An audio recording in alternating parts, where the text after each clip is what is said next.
What's going on, my trainer club? I figured that we would shake it up a little bit and film at night because we are in Tokyo, Yokohama. We have this Ferris wheel in the background. It was just actually displaying Pikachus for the Pikachu Fest, but more importantly, what we're gonna get into today is going to be my top tips to help you start getting prepped and ready to maximize out on this upcoming community day in Pokemon Go. So, welcome to the trainer club. Here we go!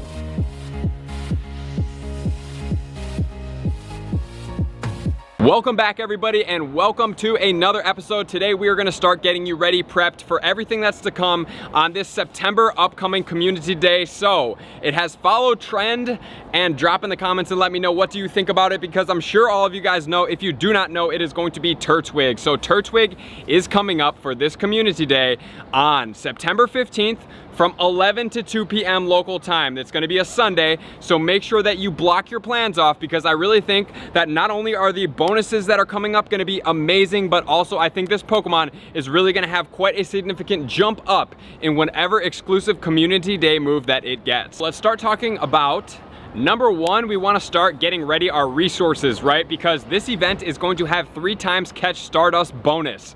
So, oh man, we got a lot of Stardust coming up, guys. You better be ready to put all this Stardust in your bag, and you better be ready to save it. I got another video that's gonna help you guys out significantly with figuring out the best strategy to power up your Pokemon so that you can max out on your Stardust at all times, so you're not wasting it by powering up random Pokemon. So that's gonna be super useful for you. As soon as that comes out, I'm gonna drop it up here. And the reason why I am so excited about this event is because I truly believe that with the right moveset, it can bump him up into the second best grass attacker.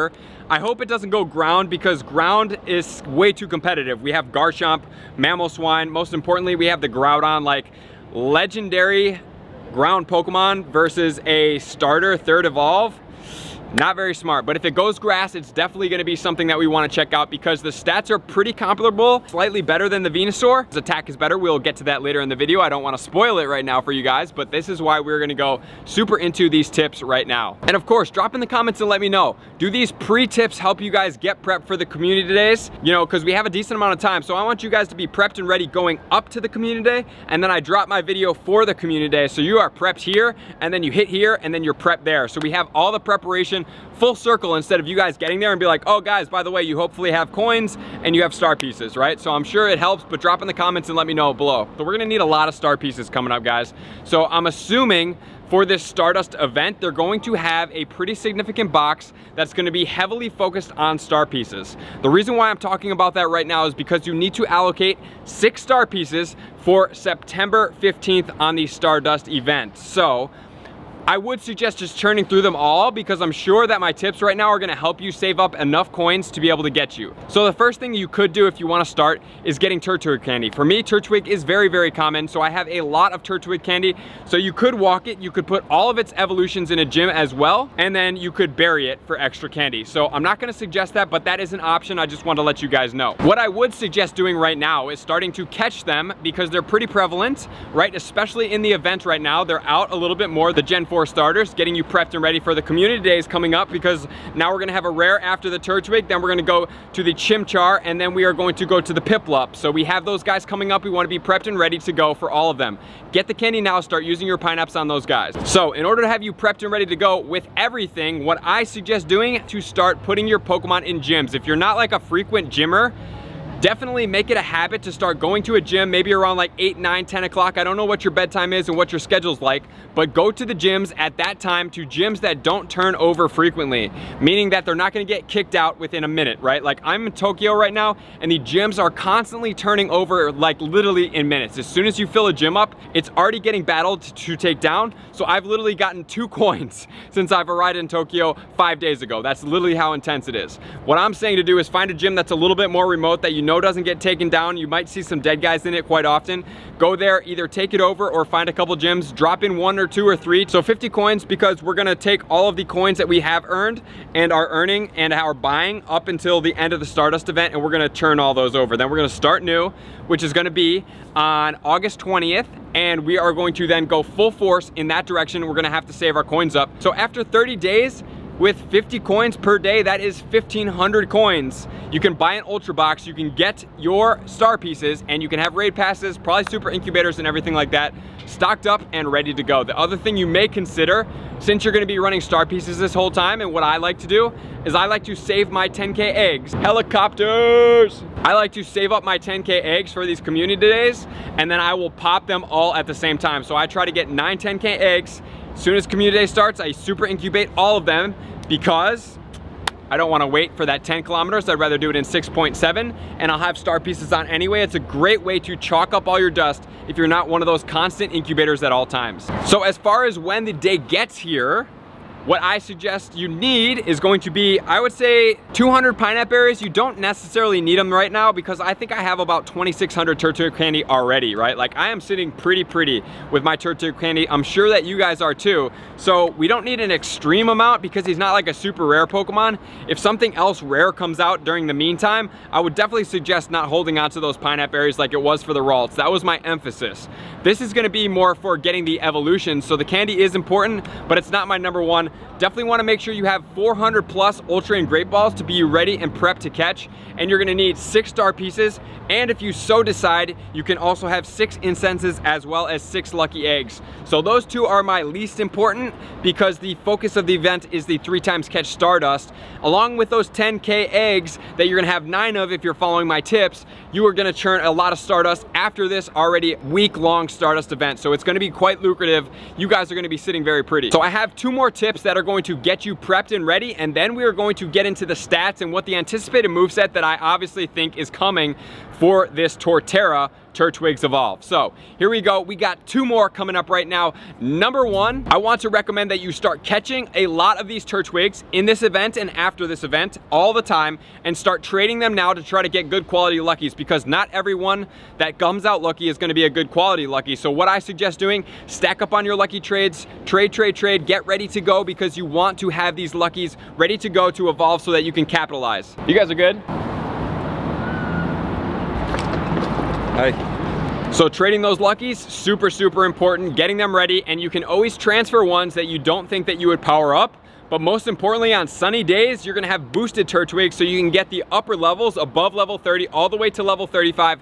Those are the most valuable ones. Look for the Stardust to be over 5,000 on the power up. If it's 6, 7, 8,000, that means it's at least a level 31 all the way up until 8,000, which is a 35. So those are the guys you want to look for. You don't necessarily only look at the CP, because it could be a really low IV, high level guy, which when you trade and it becomes lucky is then gonna be a different scenario. The other thing that I'm gonna recommend along with the luckies is to decide if this shiny Torterra, especially if it gets a cool moveset that's valuable, is it gonna be something that you wanna do a lucky trade for? Because what I suggest doing is continuing on with this gift event. If you wanna see the video up here, make sure to do it. But gift, open. As soon as you hit those lucky friends with, hopefully you're gonna stack up at least 1 lucky friend for this event, so that during this event, you can get your shiny Turtwig, lucky trade it, evolve it, and then you'll have a lucky shiny Torterra ready to go with the exclusive moveset. That is the most valuable thing, and why I think that lucky friends are one of the hottest commodities in the game. In Japan, Pocari Sweat, super good, man. I thought it was not that hot, but man, is it hot out here. And this stuff is like Gatorade without all the preservatives, so I am super thankful for Pocari Sweat. All right, so now let's get into my favorite part, the moveset anticipation. So what I am going to suggest, and I think that's going to come about, I think Torterra is obviously gonna follow the grass starters, and I think he is going to get the frenzy plants. So what does that mean for him, and where will he sit? So right now we're gonna check out the DPS times TDO, which you guys know is the best calculation. If you don't know, you wanna check out one of my top attacker videos, which I'll explain further about what DPS times TDO is. You can check one of them out up here. I'll drop the playlist up there. So TDO times DPS, we're gonna check that out right now, see what the best grass attackers are right now. So then we're gonna compare the Venusaur with the Torterra, which Venusaur is going to be sitting in the 2nd spot right now, to see if he gets that moveset and where he's going to sit overall. So let's do this right now. All right guys, so the DPS times TDO, Shaman Skyform is the reigning supreme, holy smokes, with the Hidden Power Grass Knot combination. But the one that we can get right now, because we can't get him, is going to be Roserade with Razor Leaf Grass Knot at a 1463.8. And then we have the Venusaur coming in next, which is the second spot, like I said, available right now. With the Community Day move, notice that, it's going to be Vine Whip and Frenzy Plant at 1385. Then we have the Sceptile with the Bullet Seed Frenzy Plant at 1355, another Community Day move Pokemon. Then Tangrowth Vine Whip Solar Beam at 1256, and so forth. And then the Venusaur with Razor Leaf Frenzy Plant, 1115. So Venusaur with the Community Day move is the only way that he sits on this first page.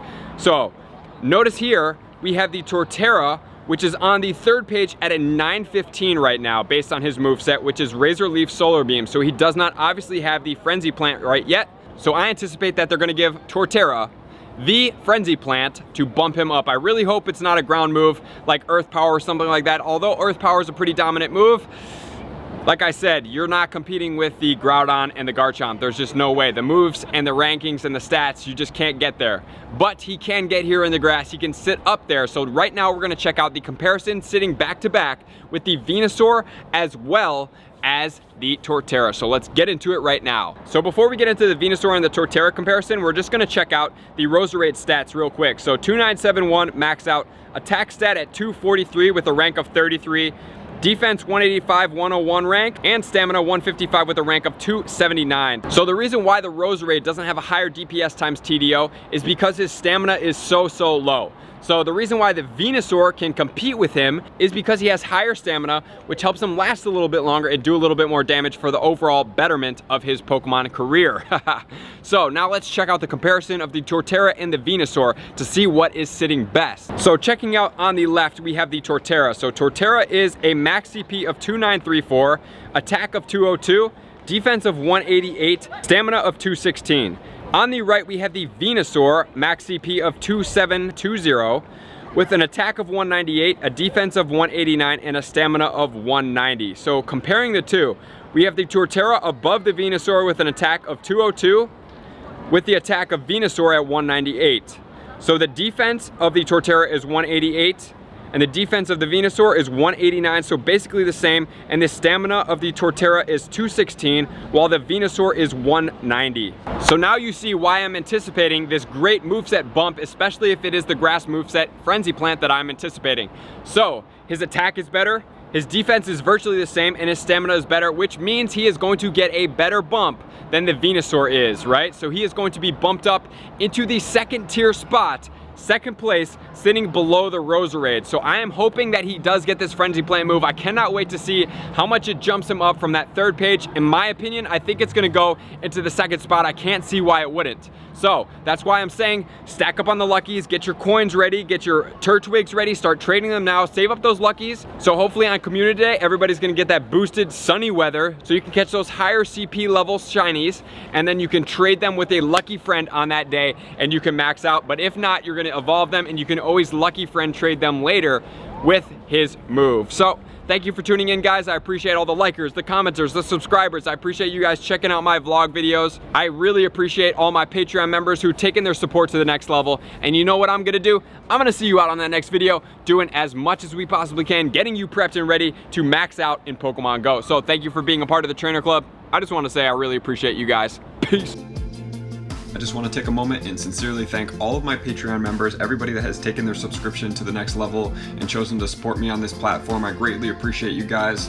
As a growing channel and really trying to grow and improve as much as I possibly can, I really appreciate the extra support. You guys mean the absolute world to me. I cannot wait to connect with you soon, and I appreciate you guys all for being a part of the Trainer Club. I will see you guys out on that next video.